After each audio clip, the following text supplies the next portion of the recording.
കാരണം എന്ന് വെച്ചാൽ ഇത് കണ്ടമാനം പേജുകളുള്ള. അപ്പോൾ ആ റിപ്പോർട്ടിൽ ഇപ്പം നിങ്ങൾ കാണിക്കുന്ന ഈ ചാനലിൽ കാണിക്കുന്നത് ഏതാനും ചില. അപ്പോൾ അത് എന്തിൻ്റെ അടിസ്ഥാനത്തിലാണ് അങ്ങനെ ഒരു വന്നതെന്ന് തീർച്ചയായിട്ടും ഇപ്പോൾ ജനസംഖ്യ എല്ലാവർക്കും ഒന്ന് വിശദമായി പഠിച്ചിട്ട് അത് പറയണം. ഇപ്പോൾ നിങ്ങൾ പറയുന്ന പോലെ അതിനകത്ത് എന്താണ് നടന്നിരിക്കുന്നത്, എന്നെ കൊണ്ട് ചെയ്യാൻ പറ്റുന്നതിൻ്റെ മാക്സിമം അത് ചെയ്യണം എന്നുള്ളതാണ് എൻ്റെ അഭിപ്രായം. അതെന്താണ് അതിനകത്ത് പറഞ്ഞിരിക്കുന്നത്? കാരണം ഇപ്പോൾ ഇതിനകത്ത് ഇപ്പോൾ ജൂനിയർ ആർട്ടിസ്റ്റ് എന്ന് പറയുന്നത്, ഇപ്പോൾ ഞാനൊക്കെ ഒരു ജൂനിയർ ആർട്ടിസ്റ്റായിട്ട് വന്ന ആളാണ്.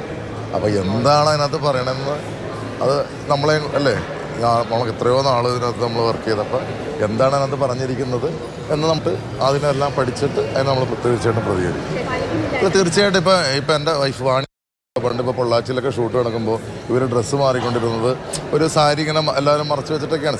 അതും അങ്ങനെയല്ലേ, ഇപ്പോഴെല്ലാം നമ്മൾ കാര്യങ്ങളൊക്കെ വന്നത്. ഇപ്പോൾ കൊടുക്കണില്ലെങ്കിൽ അത് തെറ്റാണ്.